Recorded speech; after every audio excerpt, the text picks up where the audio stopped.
ஒரு அறிவியல் நிறுவனம் ஒரு விஷயத்தை ஆய்வை முன்னெடுத்து ஒன்று சொல்லுதுன்னா அதை நான் வந்து எடுப்பேன். நான் வந்து பேஷண்ட் பார்த்துட்டு இருக்கும்போது ஒரு ஒரு அம்மாவுக்கு வந்து ஒரு கட்டி இங்கே இருந்தது.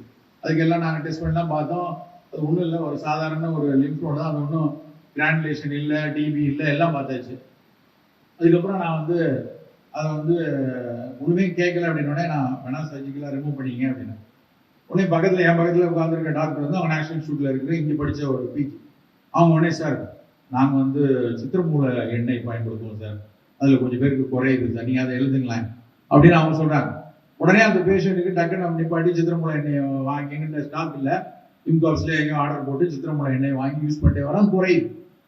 அதை வந்து எவிடன்ஸ் எடுத்துகிட்டு வரோம்.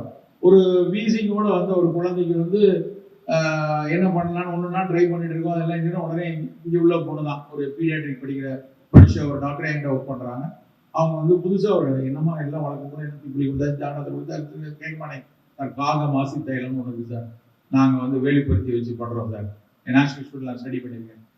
ஸோ எதுக்கு நான் சொல்ல வரேன்னா, ஒரு அகடமியில இருந்து தான் ஒரு பிராக்டிஷனருக்கு மிகப்பெரிய இன்புட் கொடுக்க முடியும். இதை நான் வந்து ரிசர்ச் பண்ணி கண்டுபிடிக்க முடியாது. ஒரு பிராக்டிஷனரை பொறுத்த வரைக்கும் நான் எப்படி வேலை செய்யுது, என்ன மாதிரி இருக்கு, சில மருந்து ஃபெயிலியர் ஆகும், சில மருந்து நல்லா இருக்கும், அதை என்னால் பார்க்க முடியும்.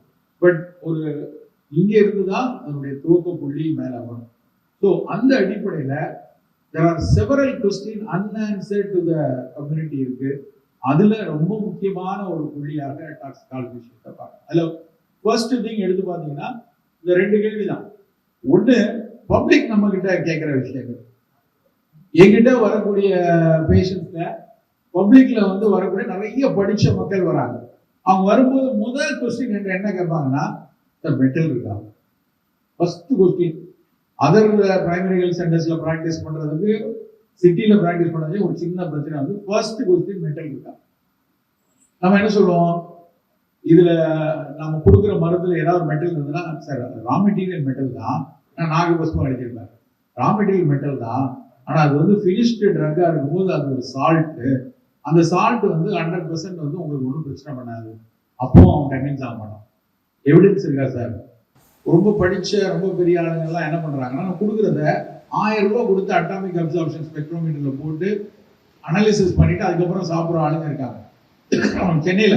நான் சொல்றது விளையாட்டாகும். அதுல எப்படி ஒரு ரெஸ்பான்சிபிலிட்டி வருதுன்னா, ஏதாவது ஒரு தவறு நடந்ததுன்னா they can sue you very well. ஒரு நிமிஷத்துல என்னை கொண்டு போய் கோர்ட்ல நிப்பாட்டிட முடியும் அவங்களால.